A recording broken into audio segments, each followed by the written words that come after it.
किसी सहाफ़ी को कोई इंटरव्यू नहीं दिया गया। सोहेल वड़ाइच के जिस कॉलम की बात है वो ब्रसल्स का एक इवेंट था। मज़ीद तफसीलात जानते हैं ब्यूरो चीफ इस्लामाबाद जावेद सोमरो से। जावेद, और क्या कहा है DGISPR ने? जी बिल्कुल, DGISPR ने जो है अपने इस स्टेटमेंट में ये वाज़ेह तौर पर कहा है कि आर्मी चीफ की तरफ से किसी सहाफ़ी को कोई इंटरव्यू नहीं दिया गया। सोहेल वड़ाइच जो सीनियर सहाफ़ी और कॉलमिस्ट हैं एक पाकिस्तान के बड़ी अखबार के, तो उसके अंदर जो उनका कॉलम में बात की गई है वो ब्रसल्स का एक इवेंट था, और ब्रसल्स के इवेंट में तो सैकड़ों लोगों ने जो है वो फील्ड मार्शल के साथ तस्वीरें बनवाई, और ब्रसल्स के इवेंट में PTI का कोई जिक्र नहीं हुआ और ना ही माफी की कोई बात की गई। ये एक सहाफ़ी की जाती मफाद और तशहीर हासिल करने की कोशिश है।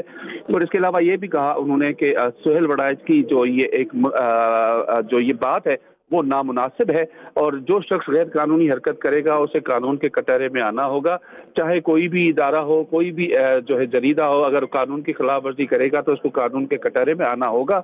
और उन्हें ये भी कहा है कि हम बहुत वाज़ेह अल्फाज में कहा कि इदारों को समझदारी का मुजाहरा करना चाहिए और मीडिया को भी समझना चाहिए कि क्या ये मुनासिब है या नहीं है। और इसके अलावा उनका ये भी कहना था कि भारत के हवाले से भी उन्होंने बातचीत की है।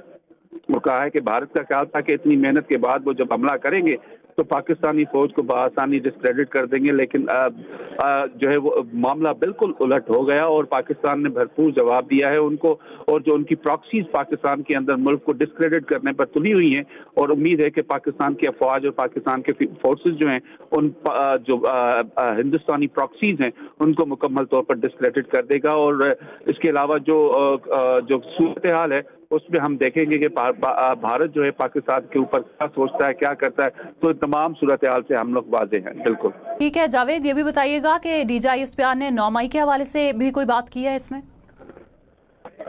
जी 9 मई के हवाले से उन्होंने कहा है कि जो भी हैं मास्टर माइंड हैं, उनके सहूलतकार हैं या करवाने वाले हैं, उनको भी जो है सारी चीज़ों को देखना होगा और क्या किस तरह से किया है। तो इस सारी मामलात को जो है, क्योंकि ये मामला अदालती उमूर में है और अदालतों के अंदर भी चल रहे हैं, और उनको पता है कि इस तरह से जिस सारी दुनिया को इस हवाले से पता है कि 9 मई के वाक़यात के सहूलतकार कौन थे। इस हवाले से उनका एक स्टेटमेंट था। ठीक है, जावेद सोमरो हमारे साथ मौजूद थे, बहुत शुक्रिया आपका। यहाँ पर आपको बताएं DGISPR ने कहा है कि आर्मी चीफ की तरफ से किसी सहाफ़ी को कोई इंटरव्यू नहीं दिया गया। सोहेल वड़ाइच के जिस कॉलम की बात है वो ब्रसल्स का एक इवेंट था। ब्रसल्स के इवेंट में PTI का कोई जिक्र हुआ, ना ही माफ़ी का।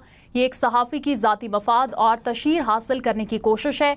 जो शख्स गैर कानूनी हरकत करे उसे कानून के कटहरे में आना होगा। हमने बहुत वाज़ेह अल्फाज में कहा कि इदारों को समझदारी का मुजाहरा करना चाहिए, मीडिया को समझना चाहिए कि ये मुनासिब नहीं। अफसोस की बात है कि सीनियर सहाफ़ी ने भी गैर जिम्मेदारी का मुजाहरा किया। फौज एक जिम्मेदार अदारा है। भारत का ख्याल था कि इतनी मेहनत के बाद वो जब हमला करेंगे तो पाकिस्तानी फौज को बआसानी